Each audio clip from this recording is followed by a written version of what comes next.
So immediately, you know, you have a good side and evil side, you know. Probably. So what you do is you put a piece of paper over it. Oh really? Oh, I used to know that, I remember. So I'd always try and be, I think, right side, I think. Cool. Well, 23 years. It's been a minute. How's it going? So what have you been up to? So it's been so you know, you're in the travel space now, I think. So look, to recap, last time we saw you, I was heading off 17. Yeah, it was the 1999, I think, late 90s. Yeah. I'd come down to meet you in.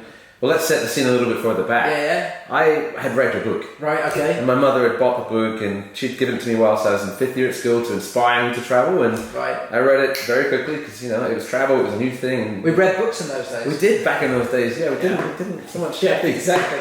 And then I don't know why I had the idea. I just thought, well, I'll email the author, and I don't even remember what I wrote. Do you know what? I think you even wrote a letter. Right, it was a letter. It probably was in those days. I used to get letters from people. Or maybe it might have been the above, but yeah, and I think that from our side, it was just thought this guy's really interesting. So what were you doing at the time? Because obviously you've written a book, but that's not, it wasn't... Yeah, so we so really early days, you know, we're sort of going back, you know, pre-Google. So myself and Peter, you know, we launched a very early social network. By that stage, 99, you know, we had probably about 150,000 people using the site, which is a big site in those days. And yeah, we were living off an office floor. Mm-hmm. Generally, the place you came to in Shepherd's Bush, we were living and sleeping on that office floor. That's right. So that letter turned into an invitation for me to come all the way from Glasgow to London, which was a big deal. Yeah. You know, that was a pretty cool trip in itself. To be invited down to see you guys, see how you work, see the office, spend a little bit of time. And for me, like my perspective of seeing this slick operation, you know, computers and desks, and you know, everyone's kind of, you know, it was like obviously a startup mentality. It's got an energy. Did it look like we had cash? I thought so, yeah. So we had no cash. We literally we were sleeping on the office floor. We had no cash. We were eating toast sandwiches. So what's a toast sandwich for anyone who doesn't know? you basically, you know, when you're fed up of just eating bread and butter, you put toast in and it'll just have a bit of different consistency. So we were having toast sandwich, we were having pot noodle, and yeah, we drinking water and tea and stuff like that. So, but look, I mean, the thing is, we were working really hard. We had the magazine coming out. So Gappy, well, it's Gappy.co.uk at that stage was growing. And look, with you, we had this idea. In fact, so we being Peter Pedrick's, you know, phenomenal brain, one of the most intelligent guys I've ever seen, and he had this concept of that we could create like a live diary, as we called it, because we have message boards, and thought, wouldn't it be brilliant if we could send someone off, follow them live on the site, and people could see, because in those days, you know, people read Lonely Planet Rough Guide, and if you went to a backpacker hostel, yeah, the review might have been written, you know, 2 years before. Yeah. And we didn't know, you know, the consistency of what it was like. And then we're like, what if we could do this? What if we give someone their own message board and go? And then when you popped up, we're like, this is really cool. But the problem is, you were going January 2000. That's right. And it was the Millennium Bug. And the Millennium Bug, we all thought the world was going to go pop. We didn't know what was going to happen. So, but what we did is we worked on this, and it was Peter who worked on this thing. So he took a message board, and where it says the title, like Australia or whatever, so he sort of adapted that and made it bigger. So we put a little bit about you. Do you remember this? And about you, and he's taking a trip, and this is the name of your trip. And then we had to work out a way to make it a private message board that only you could do, that anyone could read.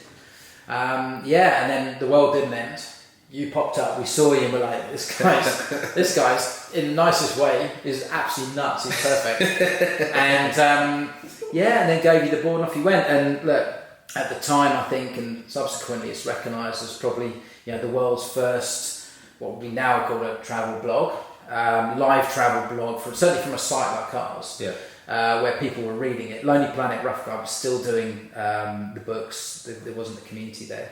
It's incredible to think, looking back, what we were doing. And obviously, what's come in the last 3 decades, 2 and a bit decades. God knows how old we are now. Like it was like pioneering.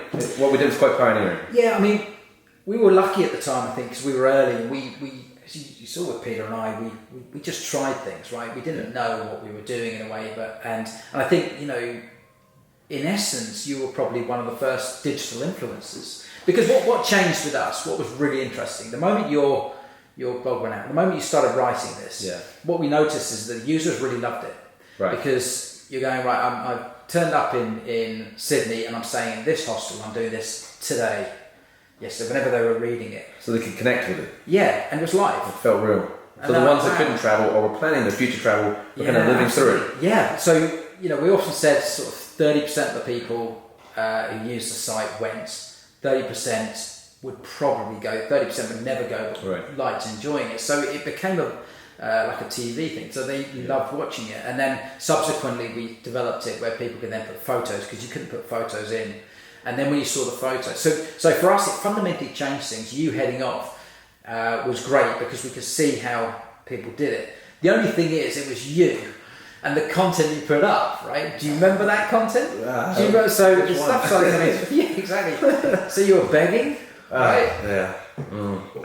So, well, I was 18, I ran out of money, right? Because when you're that young, Chicago, right? I was in Chicago, it was Independence Day in the year 2000, and I put my ATM card into the vault, nothing came out, and I contacted my mum, reverse charging the phone call at the hotel. Mum, what happened? Send some money. She tried, she couldn't. It was a holiday, so all I had to do was get $5 to get on a train to Chicago O'Hare Airport and fly out. And I had nothing. So I put my fingers into to grab change from telephone boxes. Right. I think I got 2 quarters, so 50 cents. So you get in there. I was like, this is not, it's like, I'm sat outside Union Station, just sat like with my hands out, literally begging, right? And then none of that was working because for some reason no one gave me any money. Ended up shamefully stealing a poor waitress's tip at the Holiday Inn. Right. I was eyeing it up and I saw the money in the cash, like $3-4. I'm like, I'm having that. Boom, sorry. Straight to the airport. It's Adios, Chicago. All the time. I had nothing. And look, so from our end, we're looking at this coming through, thinking, "Wow, what do we do? Do we censor this?" You know, but you know, it was great because we thought, "No, this is real. This is what happens." And yeah, I mean, you got arrested as well, didn't you, or got detained, or by the military or something? Yeah, I was in Australia en route to Fiji, and then Fiji went into a military coup, which if you know about the history, they've had a few over the decades. But anyway, I'd been just pissing up my money around the Gold Coast and Sydney, and just wasting my hard-earned saved money for the backpacking trip. Then Fiji went into a coup, and I thought, I'll tell you what I'll do. Let's spice things up. I'll redirect my ticket. I'll get into Fiji. And the thing about Fiji in a coup is there are 7 p.m., 6 p.m. curfews at night, right? So you can't, you shouldn't be out later than that. I had no idea about this, you know. There's no phones, there's no media, there's no one's telling you what to do. You just had to know that here, or you didn't know. I'm driving back in my motorcycle, and a young Fijian soldier he stopped me at a checkpoint. He's like, "Where are you going? Where are you coming from? What are you doing?" It's like, "Oh God, come with me." It's like, "Oh, here we go." Long story short, he eventually pulls out these raffle tickets for $2, and he says, "Look, if you buy these raffle tickets, I'll let you go on your way, but don't do this again." And I'm like, "Okay, I can smell a bribe." That's the first ever bribe I paid. Right. Paid the $2. I kept the raffle tickets. I never found out if I won, and I don't really care. I was just glad to get out of there into my hotel. And from our point of view, I seem to remember at some point, it's a vague memory, it's a long time ago, so forgive me, but I do remember the content that was coming through, and like, "Oh, what's he up to now?" And it was like, I think, whether the soldier one, there was someone like, "Oh, well, of course he would. Of course." But we did wonder at one point whether you were going to survive. Okay. And that was going to be a massive PR thing. Because I started to do TV and radio at that stage. So we had a good brand awareness of who we were and what we were doing. We were trying to do the right thing. Right. And we were trying to say, look, it is safe, it's whatever. And of course, our first live Darius is going on, begging. He's gone off script, begging, detained. I think, coup. Yes, okay. And he's, absolutely. But I think looking back, that's gold. Because it might be a little unorthodox, but it will show people, who haven't travelled, the realities of it, potentially. Yeah, absolutely. And look, you don't want it to be sterilised and clean all the time and wonderful. Yeah. Like the Instagrammers today, perhaps everything's perfect all the time. Well, hang on, no, it isn't.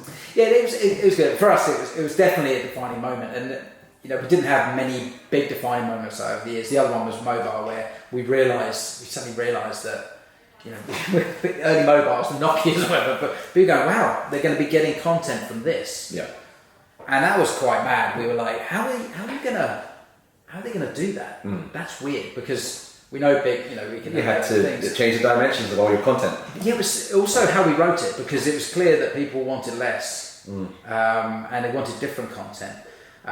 So that sort of became fun. And then we realised then people were going to be sending their what's now blog content, influencer stuff, back in different formats. And look, we evolved with it, and we were there for a long time. Yeah. But then, so I think it was interesting with you. You then, so remind me, you obviously you had your gap year, and then you've continued travelling, right? So what was the? Oh man, well I fell in love with it. The first year was just illuminating. I did another gap year. I dropped out of university.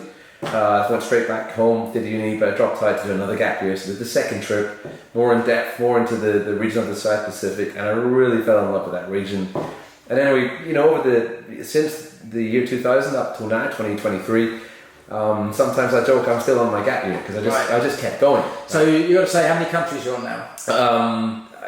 Today it's 146. 146. And I believe it's 47 to go approximately. Okay. I'm counting down the number that I've got left rather than the number I've done because that's. And you were saying earlier, it was never a challenge to see all the countries in the world. That was now my you goal, just hit a tipping point, and you might as well just get them done, right? If you've come this far down any road and you can kind of see the finish line, well, you'd be a fool not to push it in. Right. So I'm going for it. And over the years, because I know from just watching from afar that we were connected on Facebook. It was really mad seeing you because I was like, hey, for all these years, and you're here. And look, you've been some mad countries. You've done some mad things. I mean, some of the stories we watched. I mean, I know that in the gap year days. So there was a brilliant time. Do you remember? You sent me an email. I was hard at work, and there's an email that came through. You go, mate.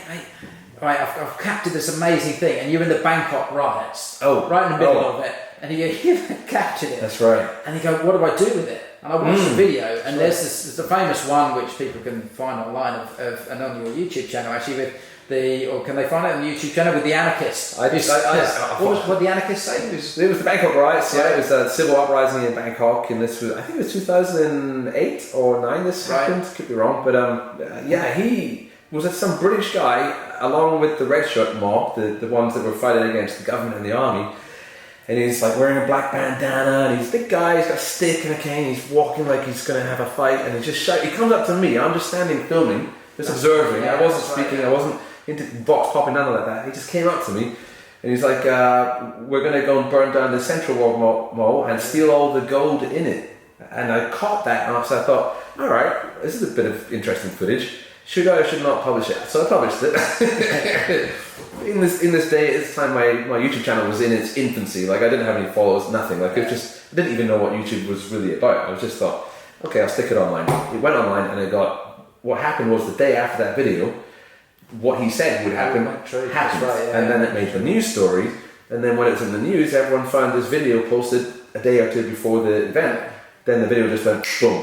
That was your first viral one? First viral video, it went up to 30,000 views in a couple of hours, it's up to 50,000, and But then I remember things went a bit wrong for you then, because, you were teaching there or something? I was a teacher at the time, I was teaching in Bangkok, I was living and working there, and my first experience of feedback from a viral video, some of it was positive, but a lot of it was negative, and one of them was like, oh, we know where you work kind of thing, and I'm like, holy smokes. Boom, maybe they do, maybe they don't. Do I take them seriously? So I paused the video, I pulled it down just to, try and, get a bit of distance from it. But by that point, when a video is viral, it's viral, But why were you there? Because I remember my editor. Why is he there? We're like, that's just Andy. He's just like, it's a riot. That day was probably the most scary and exciting of my entire life because there was bullets whizzing over my head. Because there was a video of bullets. I captured that. That's on the channel, and because I remember saying, he's been shot at. It was crazy. You're literally running from your life because soldiers are firing weapons over your head. So and then that was the kind of the first taste of danger that I ever got, and then like abroad. And then I thought, well, there's countries out there. This is someone from Glasgow, right? True, that is true. I should have known better, but it kind of inspired me to push the boundary a little bit. And then I read a book by, I think it was by Tony Wheeler. I think it was the guy from Lonely Planet. I could be wrong, but it was about going to the axis of evil countries, which George Bush in his famous speech in the Iraq War, he said, countries like North Korea, Iraq, Iran, Albania, Yemen. He just listed about 7 or 8 countries that were the axis of evil. So this author goes off, he writes the book, I read it, I'm like, okay, I've done the riots in Bangkok, that's what I'm going to do next. Right. So I was, within 6 months, I was in Pyongyang in North Korea, then I was in Kabul in Afghanistan. Okay, right, hang on. Pyongyang, so what was that like? Bizarre. How would you describe it? Like a human zoo, like Right, okay. going to the zoo and you always want to look for the cool caged animal, but in this case the population, the people are behind the bars and you want to interact and look at them and make contact, speak, learn, share, but it's forbidden. And it's the only country in the world where everyone's completely boxed in that bizarre way. And the minders and all that sort of stuff. Yeah, you can't do any independent travel, so you have a guide that's guiding your group, and another one that watches the first guide so that you cannot subvert the first guide. So right. Yeah. So you thought, well, I'll take a break and I'll go to Kabul. I was in Kabul within 6 months. Yeah. That was scary. That was very scary. Yeah, I was hyper alert. You know that stage. Right. Sometimes soldiers will say they're hyper alert, where their senses are really attuned to everything. Right. I was listening and looking and smelling everything really carefully because I was just really. But what do you enjoy about a trip like that? The adrenaline rush. Okay. It's like a roller coaster. So the Andy we first saw, this guy who was gonna, he was 17, 18, he was timid. But he was not worried about being arrested by the police or the army and the coup and stuff like that. Well, when you're 18, so did he just mature into a guy who was just like, I'm going to go and just go to the edge of because most people will backpack and see things, right? But your thing is, well, I had this mentality that I was aware from older people that you take more risks when you're young, and I thought, well, if I'm going to keep traveling, I better goddamn do those risky countries now while I've got the balls to do it. Because by all accounts, older people in the 40s and 50s and 60s, they don't take that many risks anymore. Right. So I thought, well, I'll just get the scary ones done now, and well, got them all done before I was 30. So how many times have you been arrested? So Fiji, detained in Fiji. I was detained in Damascus in Syria. Okay. On what grounds? Well, there was a bit of a misunderstanding. Damascus, I'll set the scene. It's the oldest. Saying their side or your side? Hear me out, and you'll know why. It's oldest city in the world, most continuously inhabited city, Damascus. It's like 4,000 years old or something.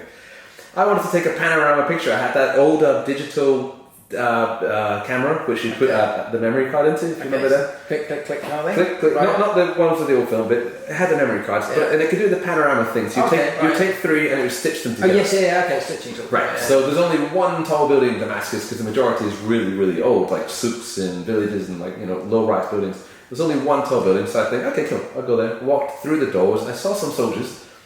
Saw a lot of guys in civvies. Like mixture of soldiers and civilians. I'm like, alright, cool, whatever, weird, but I thought it was an apartment block. Walked in, elevator was broken, so I walked up the stairs to the 13th floor, did my panorama, and as I'm walking down, this big, fat Syrian soldier grabbed me, and he's, speaking in Arabic, and he's angry, and he's pulling me somewhere, and I'm like, this is not good. Like, I don't speak any Arabic, but this is not good. Took me into a room, there was now 3 soldiers and this guy all speaking at me, and I'm sweating bullets. And I don't know what the hell has gone wrong. Eventually, after a couple of hours, the translator comes in, wearing a black suit, black tie, spoke the Queen's English, like perfect, fluent English. Right. And he said, one of his first questions was, do you know where you are? And I was like, I have no idea. I thought I'm in a tower block. I just came to take a photograph. He's like, you're in the Syrian military intelligence headquarters building. I was like, are you kidding me? And he's like, second question, how the hell did you get in? I was like, I just walked through the doors, and he's not believing a word of it, like nothing. He's like, I'm a spy. Where are you from? So you got arrested for being a spy? This was 3 months before the war in Syria began. It was right before. It was like 2009 or 2010. Right. So yeah, they just assumed I was spying. They didn't buy a single thing I said. He took the memory card out of my camera, put it into his computer. Flicking through all the photographs, they're all legit. They're all of Damascus and Lebanon. And had to prove my cover story because he thought, which was that I was a teacher, which was the truth. In Bangkok, I was teaching. There happened to be one single photograph of me teaching a class, and that saved me. And once he saw that, he started to buy my story, and I've been in this place for about 7-8 hours now. And they go, this guy literally walked into our building. That's awesome. The last thing he says was, "Look, I'm really sorry. There's been a huge misunderstanding. You are always welcome in Syria, and by the way, we are going to have a word with the doorman." Or he's going, oh, by the way, we're going to be telling this story to people for years. It's going to be... I think two soldiers got shot that day. So, because you did... Because I know you got loads of those travel stories, but did you actually write the book in there? Because I know you were going to write a book or write something. Or when I got to about 100, when I got to 100 countries, and given that there's almost 200 in the world, I wrote something called Halfway to Everywhere, and it was it's like a collection of 15 vignettes of like short stories of the craziest or the most unusual or the most beautiful or the most far-flung places I think you can get. And you won't read about London or New York or Dubai or Bangkok. You won't read about these kind of places. It's more off the track. Is that digital somewhere? Yeah, you can buy it. It's on Amazon. Yeah, it's on Amazon. Yeah, you can buy it there. So what's the craziest story that could be broadcast? I've given What's the one that comes out of the pub? That's the Syrian one's a good one. Okay, right, yeah. There's a few. I won't go into. There's some things happen in Yemen. Iran, Iraq was fun, bit hairy. Right. But yeah, any funny ones or? I can't really say them. Right. They usually involve alcohol. Put it that way. Right. Yeah, so it's that because I think what's really nice sort of seeing is look and the reason I think we're doing now this we've come full circle. My son is now 18. He's about to take a gap year. Yeah, so exciting. And it's just awesome because we have come full circle. I think he's very different to you. And he's smart. Hopefully, he's got more level headed. We'll see, but it's just and I love the fact of you took this sort of path about how you travel, and you love actually. So the reason you're here, you come to see us in Northern Ireland. You've never been to Northern Ireland. It's a new place for me. And I love how you sort of you really embrace the place and the people. That's what you're looking for, and the culture is that. But it's just. But you've done it in a way which is like, seek out the danger and stuff like that. And it's brilliant you're still here, which is so. I'm surprised too. But I think it's great, and it's funny over the years. I think we've gone from the Lonely Planet Rough Guides as well, where you would read a guide, and they were professional travel writers. Obviously, you helped us kick off what was then the start of these sort of what we now call influencers and blogs. Yeah. Travel's changed a lot now. We went into the periods of the flash packers and things like that, and now it's a very different time. My son's sort of, the world that I knew, Agapi.com, the backpack, it doesn't seem to be there anymore. After COVID, a lot of it's shut down. A lot of it's sort of sanitizers. There's a lot of people sort of. It's the Instagram. I'm selfieing. It's everything's a different perfect vibe, right? Yeah. And I think what I love about hearing your story, seeing it sort of reminds me of almost the good old day. I mean, do you think things have changed now? It's a little nostalgic. I mean, yeah. How would you be? Here's a good question. How would you be if you started now? You're 18. Would you be the same? No, I couldn't be because I would be so influenced by social media today, and I'm glad we didn't have it for so many reasons. Yeah. In a way, you had to kind of, and it's going to sound a bit whatever, but you trailblazing is the kind of thought. Like you're going out there into this world which has barely been covered. I mean, yes, there was books and. Yes, Michael Palin had maybe done the 80 Days and you've kind of maybe seen things on TV. Yeah. But nowadays, everyone's bombarded with everything around the world on their phones. You can Google it in a second. You can see and you can see it all as well. People have done it and I suppose they're almost trying to do what they've done as opposed to... Yeah, so are you doing it because you're copying something or are you doing it because you're just genuinely curious? So no, I wouldn't swap what we had in the 90s when we were travelling in the beginning.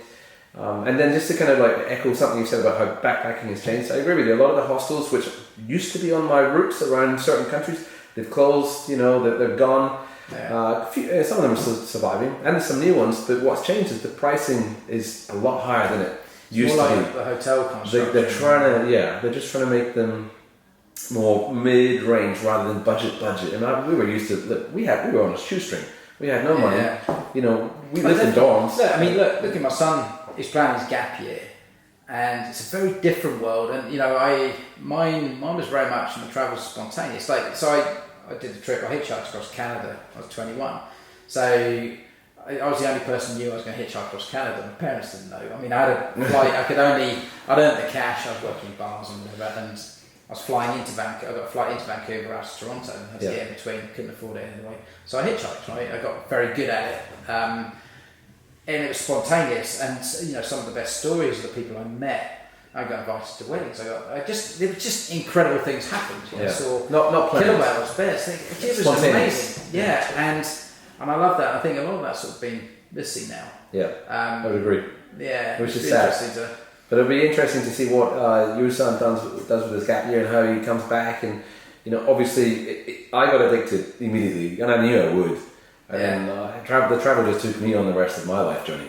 But then, so here's the thing, right? So you're still doing the travel. Still doing it, as I think I know you've mainly from being voyeuristic occasionally seeing you over the years on Facebook and stuff. So you still are happy to be a little on the edge, although I do see you on Emirates on first class of business a lot. So look, you're COO of a travel company now. Yeah. Right? And so how does it mix? Your next 50 countries, are you going to do them sensibly from business class, stuff like that? Or because you being the corporate guy, or are you occasionally going to be have guns shoved in your face and stuff like that? What's the? I would like it both ways. Yeah. Okay. So I continue to work in the travel sphere. Most of my life, given bar a 12, 13-year gap to go teach, but that took me around the world. I was teaching abroad, so technically it was still traveling. And then after the pandemic, things changed a lot for everybody. And after the pandemic, in the pandemic you went to. Well, during the pandemic, sorry. Where'd you go? You went to Colombia or something? I got made redundant from my last teaching job, and thought, well, I'll take a year out, go to Colombia. Never been to Latin America. Didn't speak Spanish. And then just ended up living there for 3 years and picked up a lot of Spanish. Had some great times. So you haven't changed. But then I keep seeing these pictures of you sitting in first class. I think, you've changed. The thing is, what I've learned is how to use points and how to collect them and manipulate credit cards. So you travel so much, you've changed. The old Andy would never have been in the first class. Well, I was poor. And points wasn't a thing back then.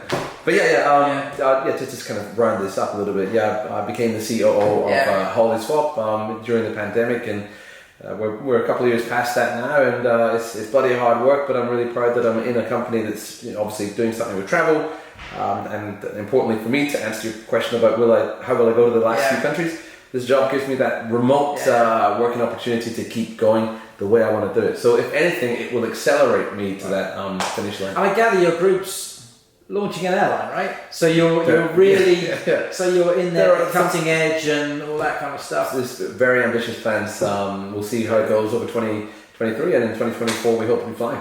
Fab. Well, it's really good to catch up with you again. You too, likewise. It's been great. And I think let's not wait another 23 years. I don't want to even work out my age. You might not have me here then. It's going to be just wheel us in, but no, it's really good to see. And for me, it's really cool to do this because, like I say, my son is now on his gap year, right? And he's the same age, and it is like a full circle. Yeah, it's so cool. It's beautiful.